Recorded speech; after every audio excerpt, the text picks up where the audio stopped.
एक बड़े पंडित जी थे, बड़े विद्वान, गाड़ियों में पुस्तकें लेके चलते थे, बड़े उच्च कोटि के विद्वान, बड़े बड़े पंडितों को पराजित कर देते थे। अपने किससे? अपने ज्ञान से। एक दिन काशी पहुंच गए पंडित जी। अब काशी के पंडितों को हराएंगे, शास्त्रार्थ करेंगे। अब काशी के पंडित दौड़े शंकर जी के पास गए। शंकर जी यहाँ, अच्छा काशी विद्वानों की नगरी है, पर वो इतना विद्वान था कि उससे टक्कर लेना किसी के बस की नहीं। बड़ा विद्वान, पर वो विद्वान तो बहुत था, पर जितना बड़ा विद्वान था उतना ही बड़ा घमंडी था।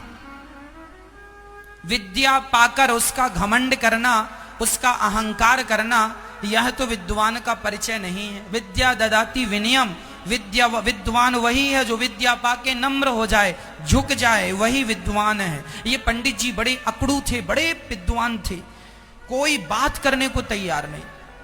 सारे शंकर जी की शरण में गए, महादेव बचाओ, शंकर जी बचाओ, काशी विश्वनाथ जी बचाओ।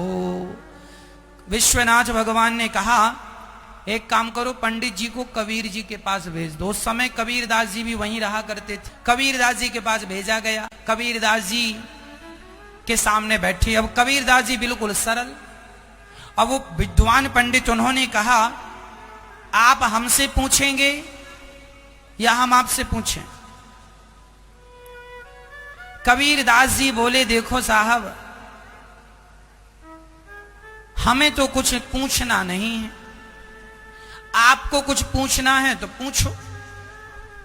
विद्वान ने कहा ना ना, हम कुछ नहीं पूछेंगे, आप पूछिए। हम आपके नगर में आए हैं तो प्रश्न करने का अधिकार आपका है, आप प्रश्न कीजिए, आप हमसे कोई प्रश्न कीजिए। तो कबीर जी ने उस पंडित से एक ही प्रश्न किया कि ये बताओ भैया, तुमने पढ़ करके समझा कि समझ करके पढ़ा? कबीरदास जी ने कहा तुम इतना ही हमें बता दो कि तुम पढ़ के समझे या समझ के पढ़े। समझ में आई बात? नहीं आई। कबीरदास जी ने कहा कि यदि तुम पढ़ के समझे होते तो भी तुम्हारा स्वभाव सरल हो जाता, क्योंकि पढ़ाई तो सरल बनाती है, विद्या ददाति विनयम।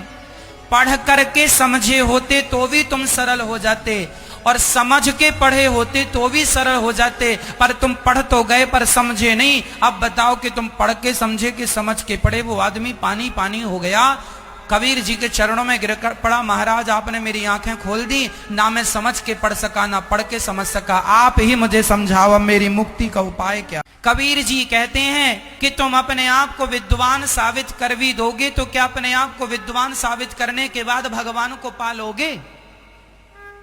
कबीरदास जी ने पानी पानी कर दिया। वो आदमी चले वापसी, और दोपहर हो गई तो वह एक पीपल के पेड़ पर बैठ गए, पीपल की छांव में। तो वहां कुछ भूत बात कर रहे थे। सुनो, एक भूत नया नया आया अभी मर के, तो पीपल की उस डाल पर बैठ गया। तो दूसरे सीनियर भूतों ने कहा यहां मत बैठ। तो जूनियर ने कहा क्यों ना बैठूं? तो उन्होंने कहा सुन, ये देख पीपल के नीचे ये पंडित बैठा है, बड़ा ज्ञानी है, ये सीट इसके लिए रिजर्व है, ये मरेगा तो यहीं आके बैठेगा, इसलिए तुम ना इसकी। अब वो पंडित जी बड़े विद्वान सुन रहे थे भूतों की बात। हे भगवान, मैं भूत बनूंगा? दौड़े दौड़े कबीर जी के पास गए। महाराज महाराज मैं भूत बनूंगा। क्यों बनेगा भूत? मैं बड़ा अहंकारी था, मुझे बचाओ। कबीरदास जी ने कहा एक ही उपाय है। बोले राम जी की शरण में आ जा, राम नाम गा, इसी से तेरा कल्याण हो जाएगा। कबीर जी ने उन्हें भूत बनने से बचा लिया। अर्थ क्या निकला? जो भगवान की शरण में है वह भूत कभी नहीं बनेगा। इसलिए हम कहते हैं आपके पूर्वज यदि भूत प्रेत योनि में यदि कोई चला जाता है उसे बड़ा कष्ट होता है मैया, बड़ी तकलीफें होती हैं। इसलिए आप अपने पूर्वजों के नाम का कोई पुण्य कराते रहा करो ताकि उनका उद्धार होता रहे, यदि किसी कारणवश नहीं हुआ है।